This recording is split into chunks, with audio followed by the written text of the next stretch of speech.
FPO का announcement हो चुका है, तमाम डिटेल्स आ गई हैं और उसी के साथ में कन्फ्यूजन भी काफ़ी आया है। सबसे पहले तो ये जो एफपीओ है वो पार्टली पेड वाला एफपीओ है। कहने का तात्पर्य यह है कि आपको सारा पैसा अभी नहीं देना है अलॉटमेंट पे।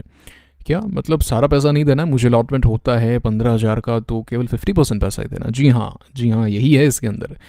एक नई चीज़ आई है, आपको केवल 50% पैसा ही अभी देना है, बाकी का पैसा कब देना है उसके बारे में हम वीडियो के अंदर चर्चा करेंगे। क्या चल रहे हैं ग्रे मार्केट प्रीमियम, क्या स्ट्रैटेजी होनी चाहिए, एफपीओ क्यों आया है भाई, क्या शेयर होल्डर कोटा है, क्या नहीं है तो क्या रिटेलर्स को कोई कंपनी ने डिस्काउंट दिया है, क्या कुछ क्या कहानी है, कि चीज़ को हम बारीकी से समझेंगे। बस बने रहिए वीडियो में अंत तक। तो साथियों, आप कंपनी के बारे में तो भली भांति जानते ही हैं। चलिए आगे बढ़ते हैं ना, देखते हैं कि कंपनी एफपीओ क्यों लेकर आई है।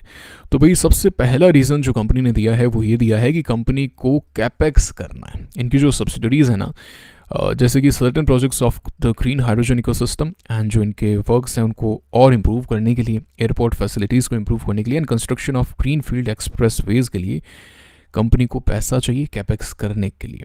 अभी हम इस पॉइंट पर आएंगे कि भाई क्या हो सकता है, यहाँ से कंपनी क्यों पैसा उठा रही है, क्या भविष्य के अंदर अडानी का कोई आईपीओ नहीं आएगा क्या? ये एक बड़ा प्रश्न यहाँ पे उठने वाला है, उसके बारे में अभी हम चर्चा करेंगे।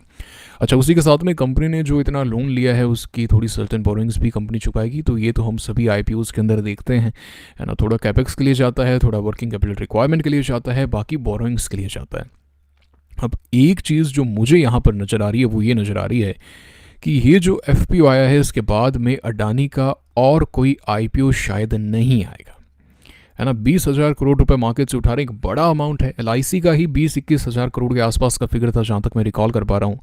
एंड यहाँ पर अगर ये इतना पैसा उठा रहे हैं इसका मतलब ये है कि अब अडानी एयरपोर्ट अगर लिस्ट होगा तो वो डीमर्जर के रूप में होने वाला है। यानी अगर आप अडानी एंटरप्राइजेस के शेयर होल्डर हैं तो आपको यहाँ पर कुछ एक शेयर्स मिलेंगे अडानी एयरपोर्ट की, अगर वो लिस्ट होता है तो। यानी होगा, भविष्य के अंदर पक्का होगा।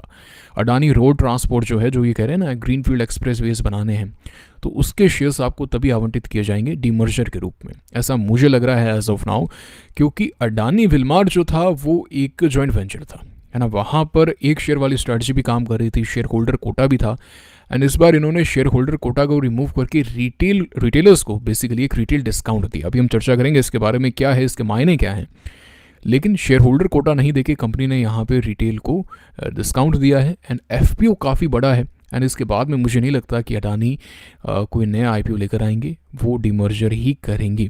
एंड ये जो चीज़ है, देखिए ये पॉइंट क्या है इसका, इसको समझना क्या है, इसको ये समझना है कि अब अगर यहाँ पर पैसा बरसता है तो वो कहीं ना कहीं इन पॉइंट्स को लेकर बरसेगा कि ग्रीन हाइड्रोजन की कहानी अगर अडानी से प्ले करवानी है देन अडानी एंटरप्राइज में पैसा लगाया जा सकता है। किन के द्वारा? बड़े इंस्टीट्यूशंस के द्वारा, बड़े एचएनआईज के द्वारा, कि भाई हमें उन कंपनीज के अंदर शेयर्स मिलेंगे, है ना। तभी कहीं ना कहीं आप जो भी हम देखेंगे ना, बात करेंगे क्यूआईबी कोटा के बारे में। देखिए क्यूआईबी उसको पैसा क्यों लगाना है, क्या वो मार्केट से नहीं उठा सकते हैं क्या? क्यूआईबीज के साथ में जो डील होगी वो कहीं ना कहीं इस बात को लेकर ही होगी। एंड ये अडानी का एफपीओ है। अभी रुचि सोया का एफपीओ आया था, किस तरीके से मैनिपुलेट किया गया था आप जानते हैं। सेबी ने बोला था कि भाई डेट्स को एक्सटेंड कीजिए, रिटेलर्स को मौका दीजिए कि वो अपनी एप्लीकेशंस को निकाल पाएँ। ग्रे मार्केट प्रीमियम धड़ाम से गिर गए थे, लेकिन फिर कहानी क्या हुई, अब सकिट की कहानी हुई। तो अडानी तो भाई अडानी है। अभी जिस तरीके से मैनेज किया गया है मुझे लगता है ये भी अच्छे तरीके से मैनेज किया जाएगा, लेकिन स्टिल हमें रिस्क मैनेजमेंट के साथ में रहना है, हवा में नहीं उठना है। भाई लॉस हो गया तो क्या अडानी देंगे? क्या अडानी तो नहीं देंगे पैसा, हमें तो खुद को ही करना पड़ेगा।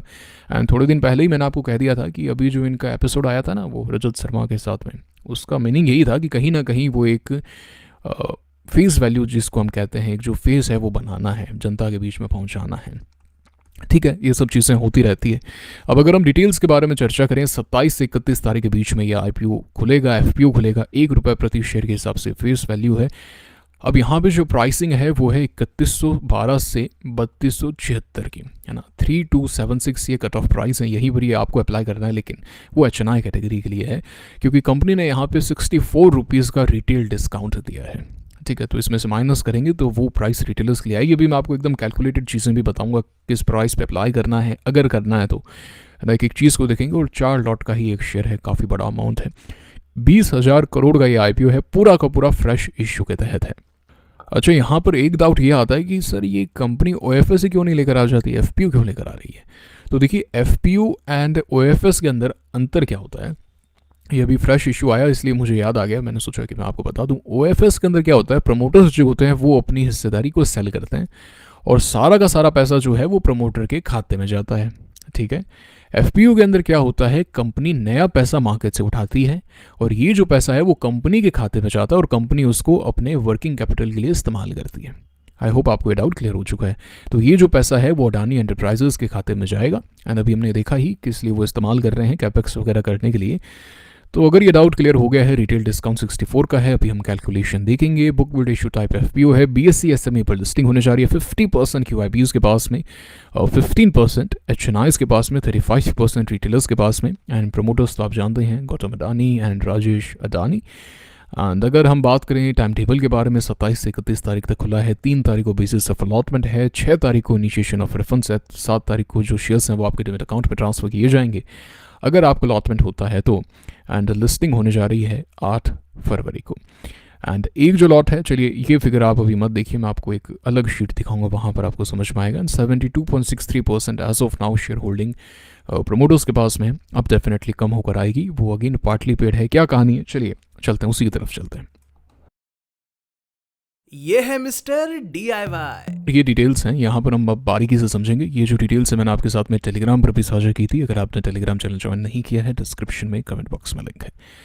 तो यहाँ पर अब आपको कुछ एक चीज़ों को देखना है। क्या देखना है कि भाई जो फेस वैल्यू है वो ₹1 प्रति शेयर का है, 20,000 करोड़ का ये आईपीओ है, पूरा का पूरा फ्रेश इशू है, ऑफर फॉर सेल के अंदर कुछ भी नहीं है। लेकिन अब जो यहाँ पर आपकी एप्लीकेशन होगी वहाँ पर जो आपको फेस वैल्यू मिलेगा वो 0.5 का ही मिलेगा, क्योंकि कंपनी ने यहाँ पर यह बोला है कि भाई आप अभी हमें केवल 50% ही पैसा दीजिए, बाकी का 50% जो पैसा है वो कंपनी आगे बताएगी कब देना है, और वो भी पूरा देना है या फिर पार्ट्स में देना है वो भी कंपनी बाद में बताएगी। मतलब अभी आपको मान लेते हैं 15,000 का एक लॉट है तो 7,500 रुपये देने, फॉर एन एग्जाम्पल, अभी एक्जैक्ट कैलकुलेशन हम देखेंगे। 7,500 रुपये अभी आप देंगे, आपको लॉटमेंट मिल जाएगा। कितने शेयर्स मिलेंगे? 4 शेयर्स मिलेंगे। क्या फेस वैल्यू होगी? 0.5 की फेस वैल्यू होगी, है ना। आधा फेस वैल्यू हो गया तो उस अनुसार शेयर्स हो गए। अमाउंट चलिए 4 रखा है, वरना 2 शेयर्स रखते तो एक फेस वैल्यू का कर देते। कंपनी ने यहाँ पे 4 शेयर और 0.5 कर दिया, ठीक है। ये आपको यहाँ पर अलॉटमेंट होगा एंड बाकी का पैसा कंपनी आपको बताएगी। आई होप आपको यहाँ तक क्लियर हो गया। मैं बार बार रिपीट कर रहा हूँ ताकि कोई डाउट्स आपके मन में यहाँ पे ना रहें। अब यहाँ पर आप देखिए कि जो अपर बैंड था हमने क्या देखा था, 3276 का देखा था, 64 का यहाँ पर डिस्काउंट